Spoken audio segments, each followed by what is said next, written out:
আমি হেলেঞ্চা শাকের এই ভিডিও করার জন্য বাইরে এসেছি।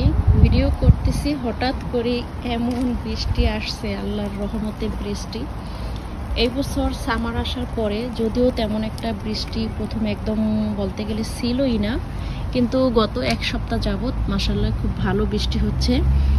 আর বৃষ্টির পানি পেয়ে আমার সব গাছে, মানে যেগুলি একদম মাটির সাথে ছিল, সুরত তেমন একটা ভালো ছিল না। বৃষ্টি হওয়ার পরে মাশাআল্লাহ বাগানটা সবুজে ভরে গেছে। এই যে আমার টমেটো গাছে টমেটো, এটা মনে হচ্ছে চেরি টমেটো, কারণ চেরি টমেটোগুলি খুবই ছড়ায় ছড়ায় হয়, আর ওইগুলি হচ্ছে বড় বড়। এপাশে আছে লাল শাক, আর আছে সেই যে আমাকে মুক্তাপা লাস্ট ইয়ার দানা দিছিল, সেই দানা থেকে আমি একটা বীজ রাখছিলাম। আমি কিন্তু এই সাদা ডাটাগুলি রোপণ করি নাই, সেই বীজ বাগানে পড়ার পরে এই বছর জাস্ট একটু শুধু মানে ক্ষেতটা কোবাই দিছিল আপনাদের ভাইয়া, আর এগুলি ইচ্ছা মতো এমনিতেই উঠে ভরে গেছে। সবাই আমার গার্ডেন খুব মিস করতেছেন, তো আপনাদের জন্য আজকে ছোট্ট একটা ভিডিও। এই যে এই মরিচের গাছগুলি, এগুলি কিন্তু আমি গত বছর আমার বাগানের ওই যে ওইখানে ছিল, ওইখান থেকে একদম গোড়া সহ উঠে এরকম ছোট ছোট টপে ঘরে রাখছিলাম নতুন মাটি দিয়ে। তো এবছর বাইরে বের করে দিচ্ছি। এই যে মাশাআল্লাহ গাছে একদম এগুলি না, এই মরিচগুলি একদম উপরের দিকে খাড়া খাড়া হয়, তবে মরিচগুলি প্রচণ্ড পরিমাণে ঝাল আর খুব ভালো, ঘেরানটাও সুন্দর, বাড়াই মরিচের মতো। আর এটা হচ্ছে আমাদের দেশি মরিচের মতো, এই যে এটা নিচের দিকে ঝোল না। তো আমি বেশি রাখি নাই, কয়েকটা রাখছিলাম। আর এই যে 4টা গাছ আর কি মরিচের। এবার আমি কোনো চারাই তৈরি করি নাই, গত বছরের এই 4টা চারাতে যা মরিচ হয় আর কি, এগুলি খাবো। এবার আমি কোনো কিছুর চারাই করি নাই, শুধু কচু গাছগুলি ঘরে রাখছিলাম, এগুলি ঘর থেকে বের করেছি। আর এই তো ডাটা, এই ডাটা গাছগুলি এই ক্ষেতে রোপণ করছিল, ক্ষেতে দেখি যে তেমন একটা ভালো হইতেছে না, তখন আমি কয়েকটা চারা এখান থেকে উঠিয়ে তারপরে আমি এখানে টপে দিয়েছি। তো মাশাআল্লাহ টপে দেওয়ার পরে বেশি না, আমি একটা টপে 4টা গাছ দিয়েছি, কিন্তু বাকিগুলি ছোট ছোট, কিন্তু মাঝখানের একটা দেখেন মাশাআল্লাহ খুব মোটো হয়ে উঠছে। এই যে আরেকটা টপে, তো টপের ভিতরে তো অল্প মাটিতে পেয়ে গাছগুলি মাশাআল্লাহ খুব সুন্দর হয়ে গেছে। ডাটাগুলি, শাকগুলি খাইলে তারপরে ডাটাগুলি পরে খাওয়া যাবে। এই তো বৃষ্টি ভেজা গোলাপের বাগান আমার, এত সুন্দর। এই যে দেখেন আল্লাহর সৃষ্টি কত সুন্দর, এটা আসলে চোখ দুটো না দিলে হয়তো না দেখে বুঝতামই না। আল্লাহর কাছে লাখো লাখো কোটি শুকরিয়া। আমার বাগানে নানান রকমের ফুল, এগুলি দেখলে না আমার একদম মন ভরে যায়। আর ওই তো আমার সামনে ওই পাশে একটা আছে লাউয়ের ঝাঁকা, আর পিছনে আছে কিছু। এখানে সামনে শুধু 2টা চারা দিয়েছি, ছোট্ট একটা ঝাঁকা দিয়ে। আর 2টা গাছে এখানে ছোট ছোট গোল 2টা লাউ বের হয়েছে, দেখি জানি না, 2টা গাছ 2 রকম। এখানে একটা চারা ছিল গোল লাউয়ের, গোল লাউয়ের কড়া বের হয়েছে, আর একটা চারা হচ্ছে এই যে লম্বা লাউ।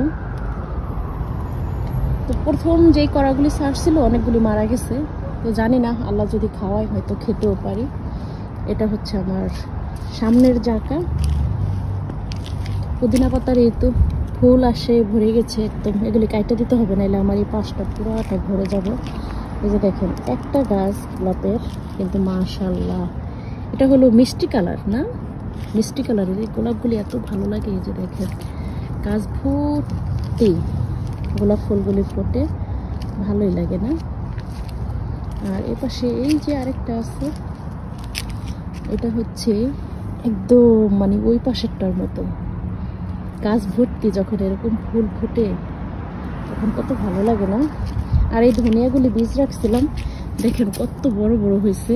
এই ধনিয়াগুলি সব একদম পিটে ধনিয়া ছাড়াই ওই বাগানের ওইখানে পুরোটা বাগানে দিয়ে দিছি। এখন ওইগুলি ঝাড় যাচ্ছে, নতুন গাছ গজাচ্ছে। এটা হচ্ছে আমার পুরনো 2 বছরের লেবু চারা, এই যে মাশাআল্লাহ বড় হয়ে গেছে।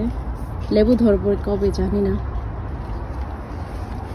গাছটা মানে ভালো লম্বা হয়ে গেছে। চাইছিলাম না এত লম্বা হোক, ছোট থাকুক, কিন্তু জানি না এখন মাঝখানে কি এখানে কেটে দিলে ভালো হবে কিনা, বুঝতে পারতেছি না। আপনারা যদি কোনো অভিজ্ঞতা থাকে আপনাদের লেবু গাছের, তাহলে আমাকে আসলে বলতে পারেন, আমি কি করব বুঝতে পারতেছি না। গাছটা এই যে দেখেন, দূর থেকে দেখাই, অনেক লম্বা হয়ে গেছে, দেখছেন, আমার থেকে বড় হয়ে গেছে। নিচেও কয়েকটা ডালাপালা আছে। এই তো পেঁয়াজের ফুল, পেঁয়াজ গাছও কিন্তু বাগানকে অনেক সুন্দর সৌন্দর্য দিতে পারে, দেখছেন ফুলগুলি খুব দারুণ লাগে। এগুলি কিন্তু সব বীজ হয়ে গেছে, ফুল ফোটা শেষ, এখন এগুলি সব বীজ। প্রত্যেকটার ভিতরে কালিজিরার মতো পেঁয়াজের দানা, অনেকগুলি দানা হবে। আর এটা হচ্ছে রাঁধুনি, সরি, এটা হচ্ছে স্যালারি যেটাকে বলে আর কি, মানে কি বলে এটারে, ওই যে রামধনি তো মনে হয়, হ্যাঁ রামধনির মতো, খুব সুন্দর রামধনির ঘ্রাণ। এগুলি মানে খাওয়া ভালো। এই যে আমি এখানে একটা মার্কেট থেকে আনার পরে গোড়াটা পানিতে ভিজায় রাখছিলাম, তারপরে পানিতে ভিজানোর পরে শিকড় আসছে, তারপরে আমি এই যে মাটিতে দিছি। এই যে দেখছেন মোটা হচ্ছে, বড় হচ্ছে, এই যে বড় হচ্ছে। তো দেখি কত বড় হোক। তা আমি আবার এই এক একটা মানে এভাবে করে নিয়ে ব্লেন্ডার করে খাই সকালবেলা কাঁচা হলুদের সাথে, মাঝে মাঝে ভালো লাগে। আর এই পাশে আছে টপের ভিতরে, দেখেন এত দারুণ স্ট্রবেরি হয়ে রয়েছে, দেখেন কি পরিমাণ স্ট্রবেরি। প্রত্যেকটা ছোট ছোট গাছ কিন্তু খুব সুন্দর স্ট্রবেরি হয়ে রয়েছে। এখানে 2 রকমের কুমড়া গাছ আছে, এগুলি হচ্ছে বাটারনাট স্কোয়াশ, এই যে পাতাগুলি দেখা যাচ্ছে ডিফারেন্ট। আর ওইটা হচ্ছে কি কুমড়া বলে আমি জানি না, এটাও অন্য একটা দেশি। এটা ওই যে গত বছর আমার বাগানে ছিল, সাদা সাদা টাইপের আর কি কুমড়া হয়, তবে আমাদের দেশি না।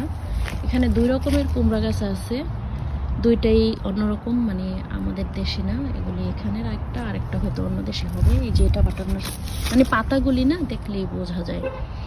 কিন্তু এই যে দেখেন মাত্র ছোট, এখনো কড়া ঠোরা ছাড়ে নাই। যাক, কুমড়া হোক আর না হোক সমস্যা নাই, শাক তো খাওয়া যাবে, তাই না? আসলে শাক খাওয়ার জন্যই সর্বশেষে লাউ আর কুমড়ার গাছ দিয়েছি বাগানে, যাতে শাক খাওয়া যায় আর কি। এই যে এখানে এই যাত্রা খুব ভালো পড়ছে লাউয়ের, মাশাল্লাহ, একদম গিরায় গিরায় করা, প্রত্যেকটা গিরায় গিরায় করা। মানে আমি আপনাদেরকে একটা আগা ধরে দেখাই, এই যে দেখেন, এই যে আগাটা, এই যে দেখেন প্রত্যেকটা মানে পাতার গোড়ায় একটা করে লাউয়ের করা। এই যে দেখেন মাথাটা 3G কাটিং দেওয়ার পরে ওইখান থেকে বের হয়েছে। তো শুধু এটা না, এভাবে করে প্রত্যেকটা আগাতে, জানি না কয়টা থাকে কয়টা যাবে, সবগুলি তো আর থাকবে না, তাই না? যা থাকে আর কি, আর যা যায় কিছুই করার নেই। এই যে 2 রকমের দুটাই, যে এটা হবে লম্বা।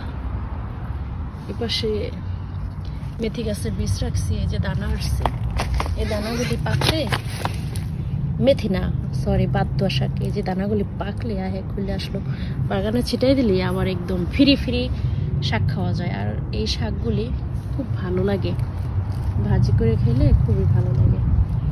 এটা দেখি রান্না করার সময় চুলায় জাল ধরানো যাবে, তাই ফালাই নাই। ধনিয়া গাছগুলি একদম হরমাইল বলে না আমাদের দেশে, যে হরমাইলের মতো হয়ে গেছে, একদম মচমচা। এটা ইয়া করা যাবে আর কি, আগুন ধরে